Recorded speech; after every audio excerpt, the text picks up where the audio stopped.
रतोड़ा गांव में पहाड़ी और मैदान दोनों हैं।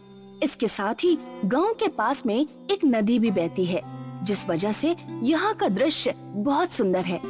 और इसी वजह से हर दिन यहाँ पर्यटकों का जमावड़ा लगा रहता है। यहाँ पर गांव वालों ने अपने लिए खुद ही व्यवसाय बनाया हुआ है। आइए दोस्तों, मेरे एयर बलून में बैठिए और हवा से बातें कीजिए। नकुल इस गांव का रहने वाला है और उसके पास खुद के कई सारे एयर बलून्स हैं। सुबह से बलून लेकर आ गया हूँ और अभी तक एक भी पर्यटक नहीं आया है। लगता है हमारे गांव में पर्यटकों का आना कम हो गया है। ऐसे में कैसे काम चलेगा? कुछ तो करना होगा।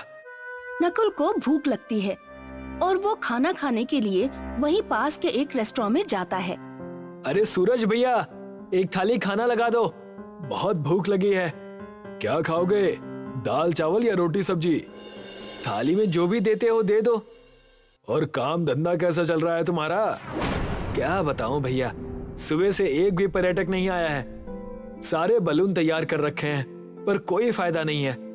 अरे आ जाएंगे, चिंता मत करो, खाना खा लो, तब तक कोई ना कोई तो आ ही जाएगा। सूरज नकुल के लिए खाना लगाता है। नकुल खाना खाने लगता है। कुछ देर बाद वहाँ कुछ पर्यटक आते हैं और नकुल से मिलते हैं। हम कब से आपको ढूंढ रहे हैं, हमें एयर बलून में उड़ना है। ठीक है, चलिए चलते हैं। नकुल अपना खाना बीच में ही छोड़कर जाने लगता है, पर तभी वहाँ पर सूरज आ जाता है। अरे भाई, खाना बीच में छोड़कर क्यों जा रहे हो? पूरा खा लो फिर चले जाना। सूरज पर्यटकों को भी खाना खाने के लिए कहता है। आप लोग भी भूखे होंगे, खाना खा लीजिए फिर चले जाइएगा। गर्मा गर्म खाना है, बाद में सब खत्म हो जाएगा। ठीक है, हम चारों के लिए भी एक एक थाली लगा दीजिए। सूरज उन चारों के लिए भी खाना लगाता है। अब नकुल ने खाना खा लिया है और वो पर्यटकों का इंतजार कर रहा है। पर्यटक धीरे धीरे खाना खाते हैं, जिसमें बहुत समय व्यतीत होने लगता है। मैं तैयार हूँ, आप लोग प्लीज थोड़ा जल्दी कीजिए, नहीं तो बाद में तेज हवाएं चलने लगेंगी और फिर हम लोग उड़ान नहीं भर सकते हैं। अरे भाई, खाना खाने दो इन लोगों को, बेचारे बहुत भूखे हैं। मस्ती तो बाद में होती रहेगी। कुछ और लेकर आऊं भाइयों आपके लिए? हाँ, कुछ रोटियां और थोड़ी सी दाल ले आइए। सूरज रोटियां और दाल लेकर आता है। खाना खाने के बाद चारों पर्यटक बलून में उड़ने के लिए मना करते हैं। बहुत ज्यादा खाना खा लिया, अब तो कुछ भी करने का मन नहीं कर रहा। आज रहने दीजिए, फिर कभी देखते हैं। मैं कब से आप लोगों का इंतजार कर रहा हूँ। अगर नहीं आना था तो पहले कह देते, मैं इंतजार नहीं करता और अपने बलून के पास चला जाता। क्या पता वहां मुझे कोई मिल जाता। अरे भाई, इतना गुस्सा क्यों कर रहे हो? आज कोई नहीं आया तो कल आ जाएंगे। ये लोग आ रहे थे तो आपने इन्हें खाना खाने के लिए जबरदस्ती बैठा लिया। आपका तो ठीक चल रहा है, मेरा ही काम नहीं हुआ ना आपके चक्कर में। नकुल गुस्से में वहाँ से चला जाता है। आज उसके पास 1 रुपए की भी कमाई नहीं हुई, इसीलिए वो मुंह लटकाकर अपने बलून को एक जगह पर बांध देता है और घर चला जाता है। कल से मैं जल्दी ही चला जाऊंगा और अपने ग्राहकों को कहीं और नहीं जाने दूंगा। अगले दिन नकुल जल्दी ही चला जाता है। आज बहुत से लोग यहाँ घूमने के लिए आए हैं और सभी लोग एयर बलून में उड़ना चाहते हैं, पर उनको खाना भी खाना है, लेकिन नकुल खाना खाने के लिए मना करता है। अभी मौसम बहुत अच्छा है, खाना तो हम लोग बाद में भी खा सकते हैं, पर अगर हवा तेज चलने लगी तो बाद में उड़ान नहीं भर सकते। नकुल की बात से सभी पर्यटक सहमत थे, इसीलिए सभी लोग उसके साथ एयर बलून में एंजॉय करने के लिए चले जाते हैं। नकुल सभी का टिकट काटता है और उनको एयर बलून में बिठाकर वो हवा गर्म करके एयर बलून ऊपर हवा में उठाने लगता है। सभी बहुत मजे कर रहे हैं। ओहो, वाह, ऊपर हवा में उड़ने का मजा ही कुछ और है। यस यार, पहले पता होता कि ये सब इतना मजेदार है तो मैं कब का एयर बलून का सफर कर चुकी होती, पर अब से मैं हर महीने यहाँ कई बार आया करूँगी। शिवानी और रजनी हवाई सफर को पहली बार एंजॉय कर रहे थे। एयर बलून यहाँ से उड़ता है और पूरे 1 घंटे की यात्रा के बाद वो बहुत दूर जाकर नीचे उतरता है। आज तो मजा ही आ गया, पर यार खाना तो हम लोगों ने खाया ही नहीं। अरे छोड़, रहने दे, बाद में देखते हैं खाने का। वैसे भी रेस्टोरेंट तो यहाँ से बहुत पीछे छूट गया है। सारे पर्यटक एयर बलून से उतरने के बाद यहाँ से चले जाते हैं और कोई भी सूरज के रेस्टोरेंट पर खाना खाने के लिए नहीं जाता है। पर आज नकुल की अच्छी कमाई हुई है, इसलिए वो खुश होकर खाना खाने के लिए सूरज के रेस्टोरेंट की तरफ जाता है। आज तो पेट भरकर खाना खाऊंगा और आराम से सो जाऊंगा। नकुल देखता है कि सूरज रेस्टोरेंट पर किसी ग्राहक के इंतजार में अकेला बैठा हुआ है। मेरे लिए एक प्लेट अच्छा वाला खाना लगा दो। एक प्लेट क्यों, सारा ही खा लो। वैसे भी आज तुम्हारी वजह से सारा खाना जैसे का तैसा ही है, कोई भी ग्राहक नहीं आया। अगर तुम्हारे रेस्टोरेंट पर कोई ग्राहक नहीं आया तो इसमें मेरी क्या गलती है? तुम मुझ पर क्यों भड़क रहे हो? ज्यादा भोले बनने की कोशिश मत करो। पास आए ग्राहकों को दूर ले जाते हो और फिर कहते हो कि मेरी क्या गलती है। अच्छा, भूल गए कल तुमने मेरे ग्राहकों को इतनी देर तक खाना खिलाया कि उसके बाद आलस की वजह से उन्होंने एयर बलून में घूमने के लिए मना कर दिया। उन्होंने मना किया तो मैं क्या करूं? ग्राहक एयर बलून में उड़ने के बाद खाने के लिए नहीं आए तो मैं भी क्या करूं? बात बढ़ जाती है और दोनों के बीच बहस होने लगती है। तभी वहाँ पर एक वही पर्यटक आती है जो अभी नकुल के एयर बलून में थी। आप दोनों झगड़ क्यों रहे हो? मेरे पास दोनों की समस्या का समाधान है। हम दोनों की समस्या का कोई समाधान नहीं है। या तो ग्राहक इसी के पास जा सकते हैं या तो मेरे पास खाने के लिए आ सकते हैं। नहीं, ऐसा नहीं है। अगर आप दोनों एक हो जाएं, तो दोनों का काम पहले से बहुत अच्छा चल सकता है। आप कहना क्या चाहती हैं? साफ साफ कहिए।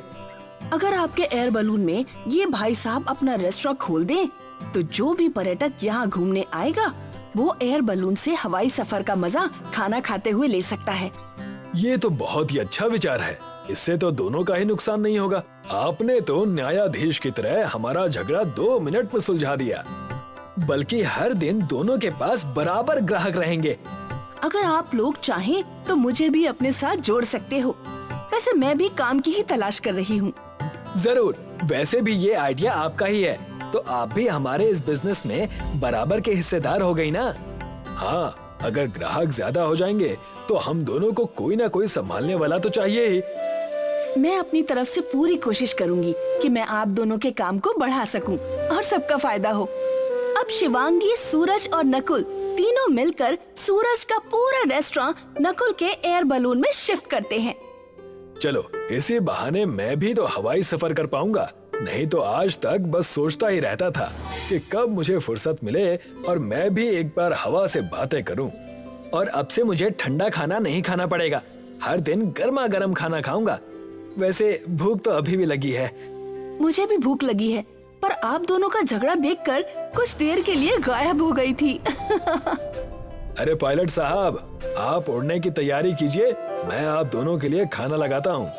नकुल एयर बलून में गर्म हवा भरता है और बलून हवा में ऊपर उड़ने लगता है। सूरज खाना गर्म करता है और शिवांगी 2 प्लेट खाना निकालकर अपने और नकुल के लिए लेकर आती है। आइए पहले खाना खा लेते हैं। नकुल एयर बलून को हवा में फ्री छोड़ देता है और शिवांगी के साथ खाना खाने के लिए बैठ जाता है। आज मैं पहली बार इतनी ऊंचाई पर बैठकर खाना खा रहा हूँ। और मैं भी आज तक सिर्फ सपने में ही एक बार ऐसा किया था। आज वो सपना भी पूरा हो गया। खाना खाने के बाद नकुल एयर बलून को नीचे उतारता है और सभी लोग पर्यटकों के आने का इंतजार करते हैं। तभी कुछ पर्यटक वहाँ आते हैं। शिवांगी सभी पर्यटकों के टिकट काटती है और उनको एयर बलून रेस्टोरेंट में बिठा देती है।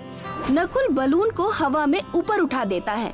सूरज खाना बनाता है और सभी पर्यटक खाना खाते हुए हवाई सफर का आनंद लेते हैं। ये कहानी है छतरपुर गांव की, जहां करिया अपनी पत्नी के साथ रहा करता था। छतरपुर में बारिश न होने की वजह से जमीनें सूख सी गई थी, जिसके कारण खेतों में अनाज पैदा नहीं होता था और इस वजह से करिया अपनी पत्नी से झगड़ा किया करता था। ये क्या, आज भी सिर्फ चावल खाने में? मैं कब खाऊंगा अच्छा खाना? मुझे कुछ समझ में ही नहीं आ रहा। बड़े आए अच्छा खाना खाने वाले। अगर मैं पैसे ना बचाऊं तो चावल भी नसीब ना हो।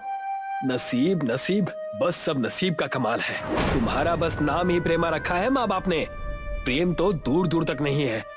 चुपचाप खाना खा रहे हो या मैं तुम्हें खिलाऊं? तुम्हारे कड़वे वचन सुनकर ही मेरा पेट भर चुका है। मैं जा रहा हूँ, नहीं खाना मुझे ये सब। करिया प्रेमा से झगड़ा करके वहाँ से चला गया और जाकर अपने खेत में हल चलाने लगा। कड़ी धूप में परिश्रम करने के बाद उसे नंदू पहलवान नजर आया। अरे नंदू भाई, आज कहाँ से पहलवानी करके आ रहे हो? बड़े मुस्कुरा रहे हो, जरूर जीत कर आए हो। पहलवानी तो नहीं, बस ये एक मैं आम लेकर आया हूँ, यहीं गंदे नाले के पास से। क्या कहा?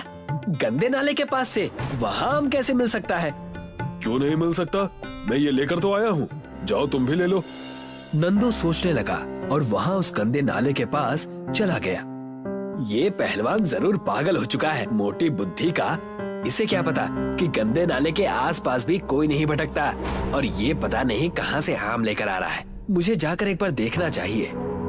करिया उस गंदे नाले के पास चला जाता है और वहाँ की बदबू से हैरान होकर वो सोचने लगता है, यार यहाँ तो कोई नजर नहीं आ रहा।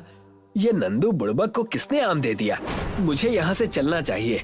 लगता है वो मुझे बेवकूफ बना गया। जैसे ही करिया वहाँ से जाने लगा, उसे उसी नाले के पास से गांव के भिखारी ने आवाज दी। क्यों बे, आम लेने आया है? कौन हो तुम और बदतमीजी से बात क्यों कर रहे हो?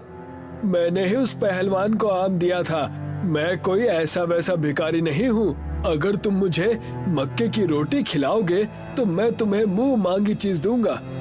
मेरे पास चावल खाने के पैसे नहीं है और तुम मक्के की रोटी मांग रहे हो? तो तुम्हारी हालत मुझसे भी खराब है लगता है। भिखारी के इतना कहते ही करिया को क्रोध आने लगा और तब करिया ने भिखारी से कहा, तुम इतना कैसे बोल लेते हो? चलो मैं तुम्हें तुम्हारी मनपसंद मक्के की रोटी खिलाता हूँ। करिया उस भिखारी को लेकर एक छोटे से ढाबे पर गया और वहाँ जाकर उसे मक्के की रोटी खिलाने लगा। वाह वाह, मक्के की रोटी, वाह वाह, मक्के की रोटी, सरसों दा साग, चलेगी जिंदगी बिल्कुल भाग भाग। वाह वाह, देखा तुमने, मैं तो गायक भी हूँ। वो सब छोड़ो, खाना खाओ, मुझे और भी बहुत काम है। करिया ने उसे मक्के की रोटी और सरसों का साग खिलाया और उससे कहा, तुमने उस पहलवान को आम दिया था, तुम मुझे क्या देने वाले हो? इमली, मैं तुम्हें इमली देने वाला हूँ। इस इमली को अपनी पत्नी के साथ खाकर तुम इसके बीज को गंदे नाली के पानी के पास बो देना और जादू देखना।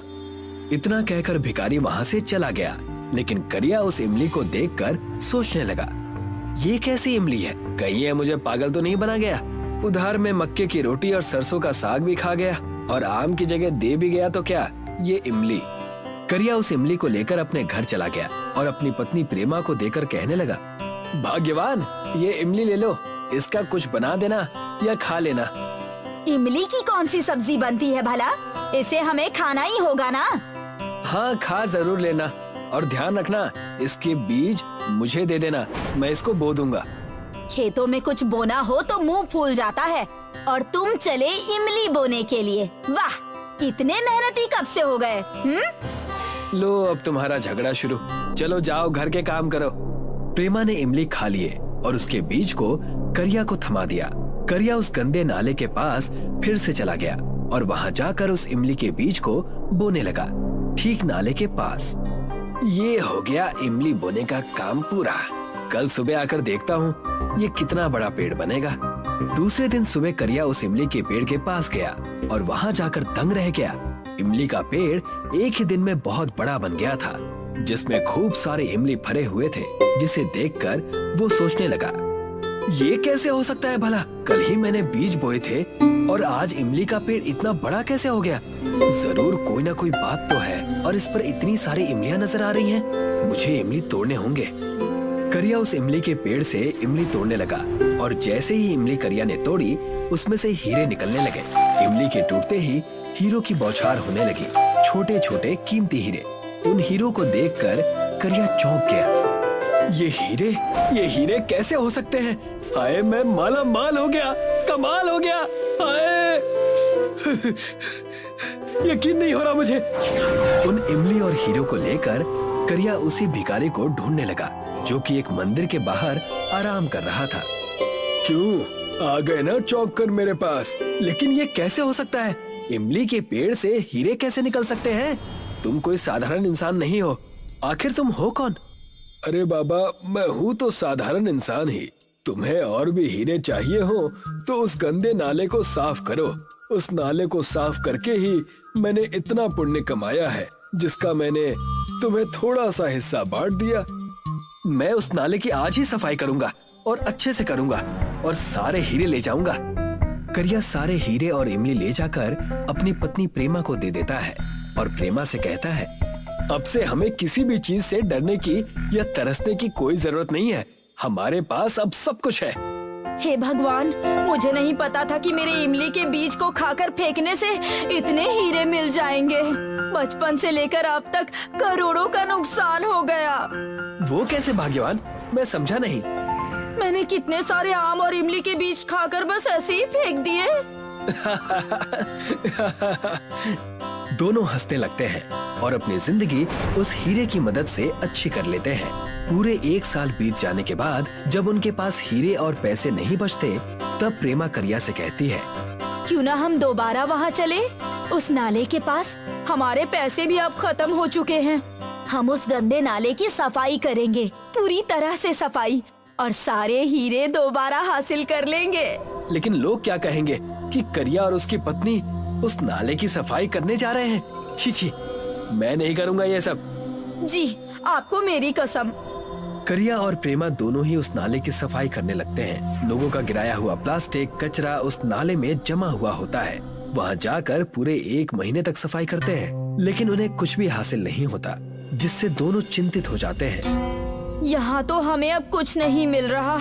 सारी जमीन, जायदाद, घर सब बेचना पड़ जाएगा हमें, अगर आज भी हीरे नहीं मिले तो। मैंने तुमसे कहा था ना कि हमें कुछ करने की जरूरत नहीं है, लेकिन तुमने मेरी एक ना सुनी। लो देखो, हो गया ना। करिया और प्रेमा ने नाले को पूरी तरह से साफ कर दिया था। जैसे ही वो वहाँ से जाने लगे, करिया की नजर नाले के पानी पर पड़ी और उसने देखा कि नाले के पानी में हीरे तैर रहे हैं। सारे हीरे नाले के पानी के ऊपर आ रहे हैं, जिसे देखकर दोनों झूम उठे। हुर्रे! हीरे मिल गए! हुर्रे! मैंने कहा था ना तुमसे कि हीरे मिल जाएंगे। देखो, हो गया ना। हमने थोड़ी सी प्रकृति क्या साफ की, हमारी जिंदगी बदल गई। अब से हम इन हीरो से मिले पैसों को दान करेंगे और अपना जीवन जिएंगे। तुमने सही कहा, हमने भूखमरी देखी है, हम ऐसा ही करेंगे। प्रेमा और करिया दोनों ही उस हीरे के नाले की मदद से खुश रहने लगे और लोगों की सेवा करने लगे और अपना जीवन खुशी खुशी बिताने लगे।